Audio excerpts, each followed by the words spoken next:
मुझे तुमसे बात करनी है।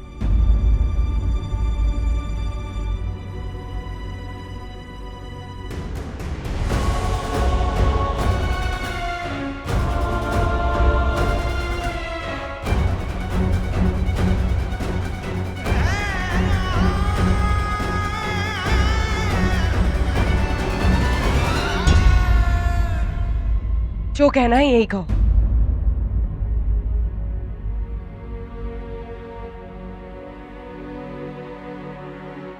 I'm sorry Aaradhya. यार मैं क्या करता, मेरी नजरों के सामने तुम्हारे साथ ये सब होता रहा और मैं कुछ भी नहीं कर पाया।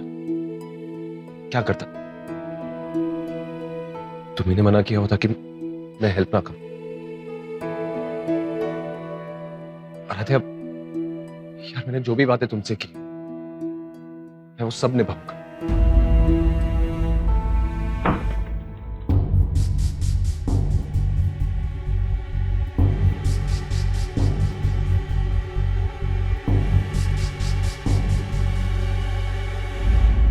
इसके भी पैर एक जगह टिकते नहीं, न जाने कहां चली गई। आराध्या अब तो वीर ने भी कन्फेस कर लिया कि तुम्हारे बाबूजी को मैंने नहीं, वीर ने गोली मारी थी। आराध्या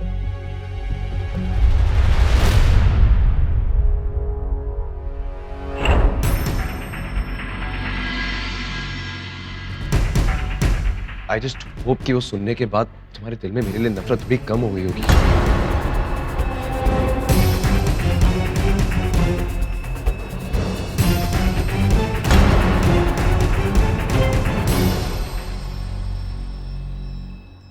लुका रहे थे तुम्हारे साथ बिताया हर एक पल, और खास करके तुमको मैं भुला पाया हूं और मैं चाहता हूं कि मैं भुला नहीं पाऊंगा।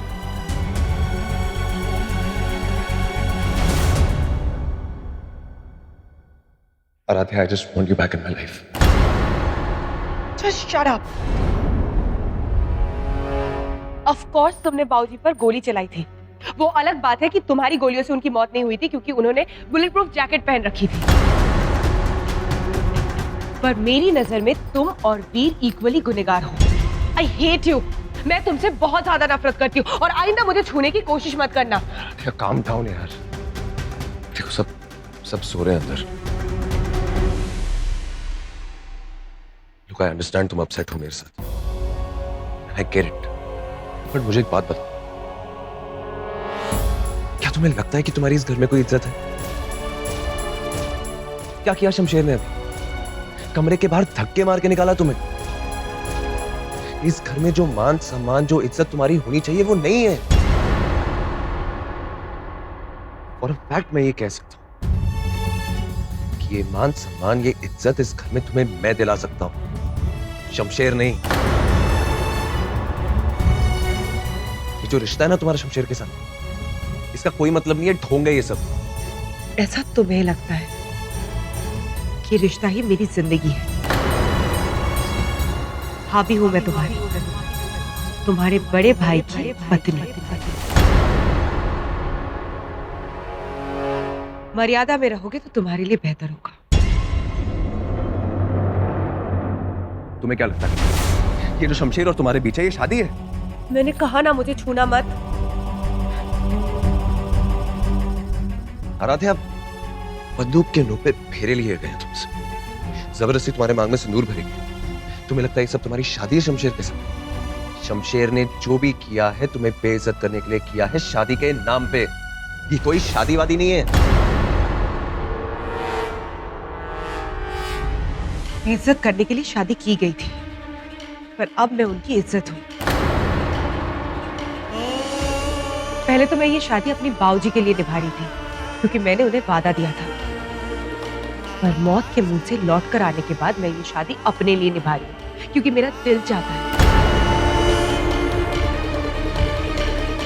तुम भी इस रिश्ते को इज्जत देना सीख जाओ। एक छत के नीचे अगर हम दोनों को रहना है तो हम दोनों के लिए यही बेहतर रहेगा।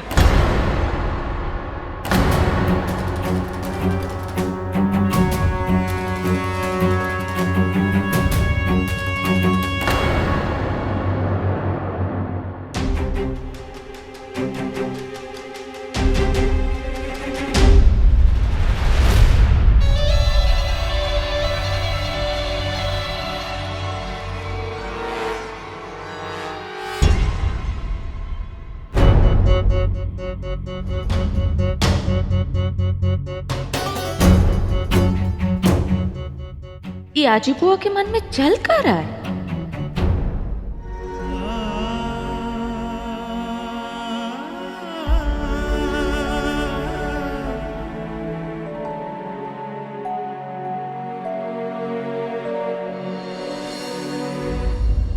दुल्हन, तुम तो बहादुर हो, काहे रो रही हो? अपना दिल क्यों छोटा कर रही हो?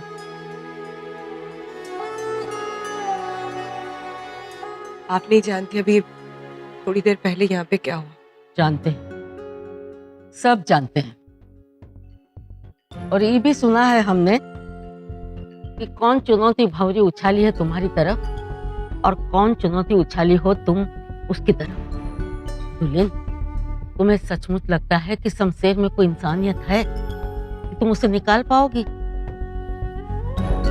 ये छुरी तमंचा वाली नजरों से मत देख। अपने बाबूजी की अंतिम इच्छा का मान रखते हुए तुम यहाँ इस घर में आ गई, इसे अपना ससुराल मानकर, पर शमशेर को अपने पति की नजर से कहाँ देखती? हमें तो इन नजरों में उसके लिए नफरत ही दिखाई देती। देख दुल्हन, जिंदगी के 75 सावन देखे हैं हमने तो 75 पतझड़ भी देखे हैं। तजुर्बे की बात है। तुम्हारी नजरों में ये शमशेर के लिए जो नफरत है पहले उसे मिटाना होगा। अरे अपने आप को तो भरोसा दिला कि उसमें इंसानियत है, तभी तो दिखेगी भी। वो कहा है कि नफरत के काले चश्मे अच्छाई देखने नहीं देते। सोचना हमारी बात पर, फिर क्या कैसे करना है, रास्ता अपने आप नजर आने लगेगा।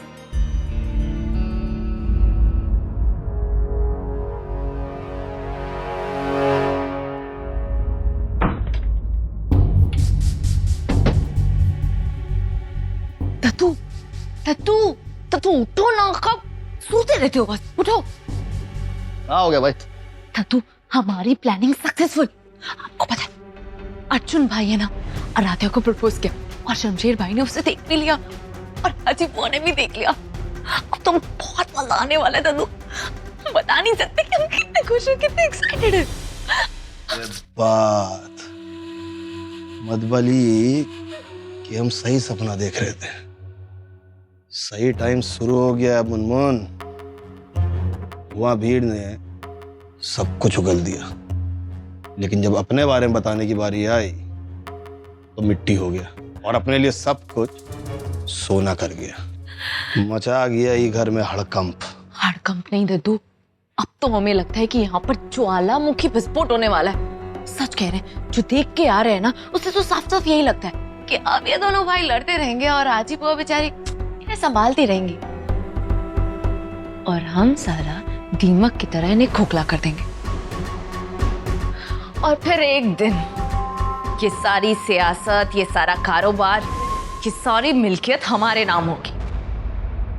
फिर जाके पूरा होगा हमारे भाई मनोहर की मौत का बदला। ओ, दिन आने वाले हैं। हाँ, गिनती शुरू कर दो।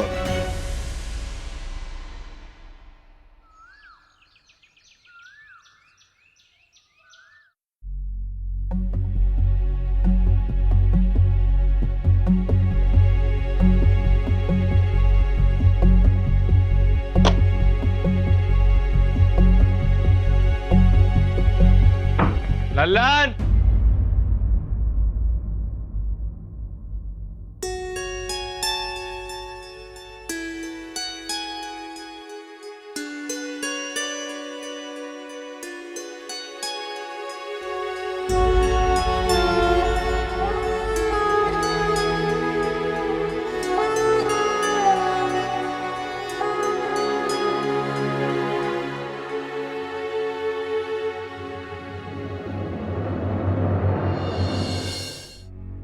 अरे शेर, आओ आओ बैठो।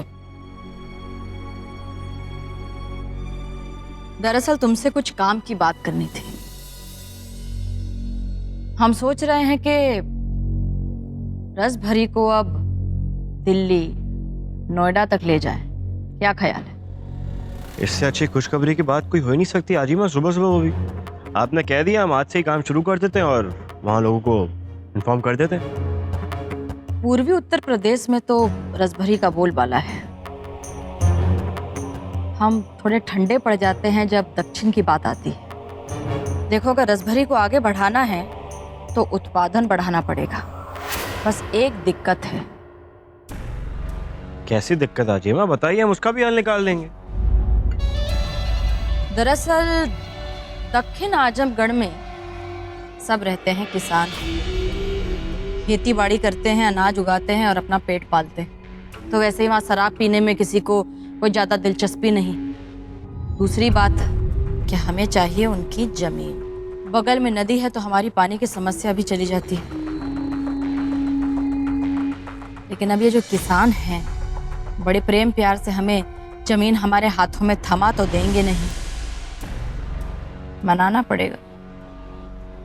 अगर मानेंगे नहीं तो मनाना हमें बहुत अच्छे से आता है और ये आप अच्छे से जानती हैं। हम कहते हैं तुम काहे के लिए टेंशन लेती हो भाई, काहे परेशान हो रही हो? शमशेर संभाल लेगा सब कुछ, टेंशन मत लो। नहीं, हम परेशान नहीं हो रहे हैं।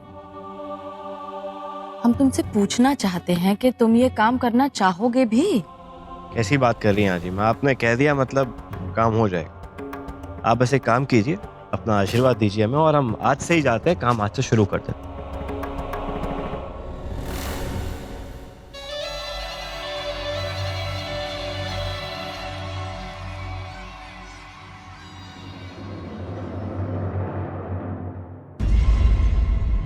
लो भाई, तुम्हारा काम हो गया। अब हम भी ठेके पर जा रहे हैं। शमशेर तो जाएगा नहीं आज।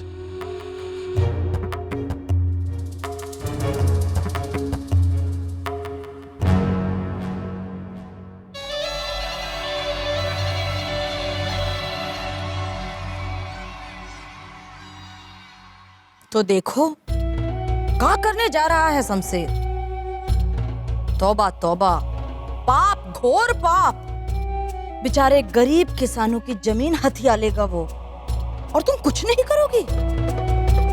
जाओ, रोको उसे, बदल दो उसको। हाजी अम्मा, चुनौती तो एक्सेप्ट कर ही चुकी हो, पर मुझे शमशेर को जैसे तैसे रोकना होगा। मैं उन्हें ये काम हरगिज नहीं करने दूंगी।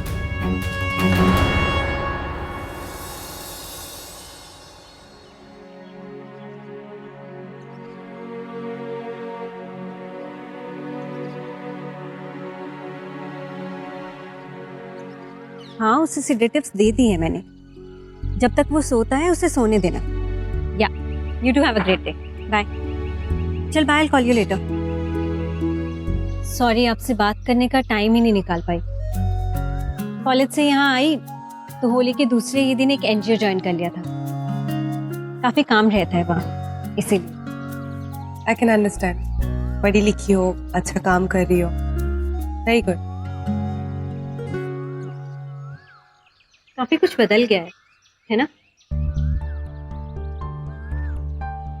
भाभी, मेरे भाइयों की वजह से आपको जो कुछ भी सहना पड़ रहा है, इसके लिए आई एम सॉरी।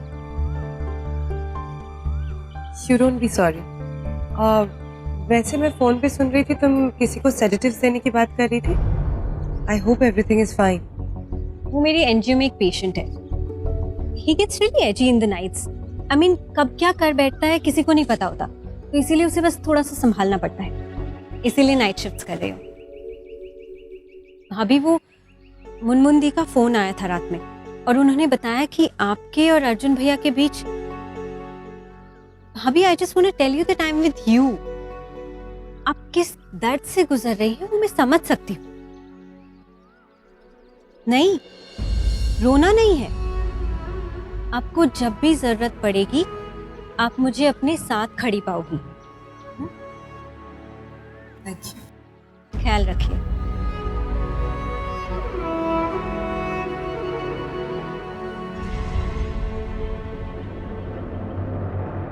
सुलेम सराय के लोगों, बिना आनाकानी की चुपचाप मुंह बंद करके इन कागजों पे दस्तखत उठावे बढ़ाओ।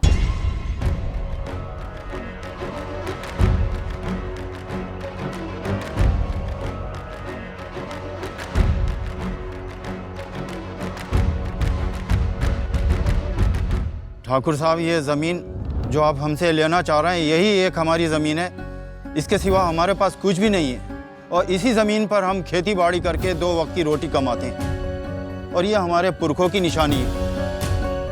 और एक झोपड़ा है जिसमें हम अपना सर छुपाते हैं। अगर यही नहीं रहेगा तो हम कहाँ के रहेंगे? दिमाग मत खराब कर। मुआवजा मिलेगा, सबको मिलेगा, और वो भी हार्ड कैश। ठीक है, चुपचाप मुंह बंद करके पेपरों पे दस्तखत कर। कैश लेके क्या करेंगे साहब? पैसा तो देखते देखते उड़ जाएगा। फिर सब ठन ठन गोपाल। देखिए, ये हमारी जमीन हमरा साथ देते आई है और आगे भी देगी। हम नहीं छोड़ सकते ऐसे अपनी जमीन को। साले तू हमारे खिलाफ जाएगा?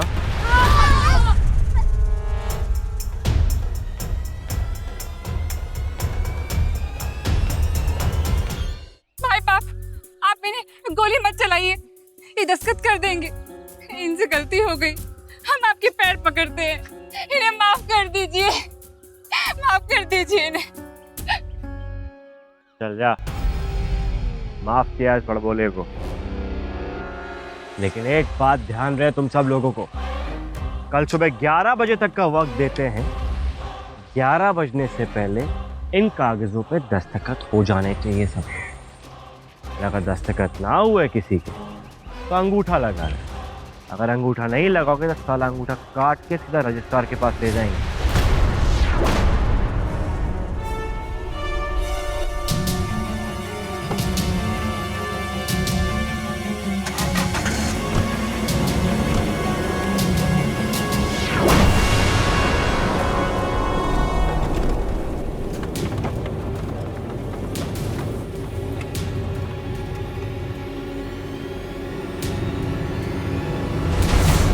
ये जमीन हमारी माँ है, मर जाएंगे लेकिन दस्तखत नहीं करेंगे। अरे गुड्डू के बाबूजी, काहे जिद कर रहे हैं? जमीन जाती है तो जाए, हम दूसरे के खेत पर मेहनत मजदूरी करके जी लेंगे, भीख मांग लेंगे, पर हम अपने बच्चों को अनाथ होते नहीं देख सकते, हम अपनी माँ गुजरते नहीं देख सकते। योगेश बेटा, जिद मत कर। ये तेरे अकेले की बात नहीं है, ये सालेम सराय के उन सारे किसानों की बात है जिनकी जमीन है वो झील के किनारे लगी हुई। और ठाकुर साहब जब उस जमीन को लेने के लिए तुली गए तो वो जमीन लेके छोड़ेंगे। काय को खून खराबा कर रहे हो बाबा? अरे कोई भी ऐसे कैसे जान की धमकी देकर हमारी जमीन ले लेगा? कल को कोई धमका के हमारी बहू बेटी को उठा के ले जाएगा तो ले जाने देंगे क्या? ये भाई साहब सही कह रहे। ये जमीन आप लोगों की हक की जमीन है। इस जमीन से आप लोगों का घर चलता है। आप ऐसे कैसे किसी को दे सकते हैं? बेटी, जान है तो जहान है। हम नहीं चाहते कि ये धरती खून से लाल हो जाए। तुम नहीं जानती कि ठाकुर साहब आए थे और हमें सबको जान से मारने की धमकी देके गए। आप लोगों का यही डर हर बार उनको फायदा करती है। एक बार इस भाई साहब की तरह हिम्मत तो करके देखिए। और ऐसे कैसे कोई आपको जान से मार सकता है? जीने का हक सबको है। हम पुलिस के पास जाएंगे। पति धमका के जाता है और पत्नी आती है उकसाने के लिए। अरे नहीं नहीं, हमें नहीं मरना है। मैडम, अगर पति गलत राह पे जा रहा है तो पत्नी का कर्तव्य होता है उन्हें रोकना। मैडम, एक बात बताइए, आप अगर मेरी जगह होती तो आप क्या करती? और अगर आपके पति सही राह पर चल रहे तो आपका भी कर्तव्य है उनका साथ देना। तो प्लीज उनके साथ खड़ी होइए। और हाँ, कानून हमारे साथ है। ऐसे कोई किसी को नहीं मार सकता है। कोई जंगल राज चल रहा है क्या? और हम पुलिस के पास जाएंगे। बेटी, पुलिस काहे कर लेगी? पुलिस कचहरी तो सब ठाकुर साहब की जेब में लिए घूमते। नहीं चाचा, ऐसी कोई बात नहीं है। हमें हमारी जुडिशियल सिस्टम पर पूरा यकीन है। और हाँ, मैं एक बहुत अच्छे वकील को जानती हूँ। मैं उनके पास जाऊंगी, उन्हें रिक्वेस्ट करूंगी, वो हमारे लिए FIR बनाएंगे। और अगर FIR है हमारे पास तो पुलिस ऑफ कोर्स हमें मदद करेगी। अरे बेटी, काहे अपनी जिंदगी बर्बाद कर रही हो? कहीं तुम्हें भी लेने के देने नहीं पड़ जाए। नहीं काका, डर के काम नहीं होता है। और हाँ, कभी ना कभी अपने पति को गलत राह पे चलने से मुझे तो रोकना ही था। तो आज ही सही। और अब ये लड़ाई मेरी भी है। आप सबके साथ मैं भी ये लड़ाई जीतना चाहती हूँ। तो प्लीज हिम्मत रखिए, हम साथ मिलके ये लड़ाई जीतेंगे।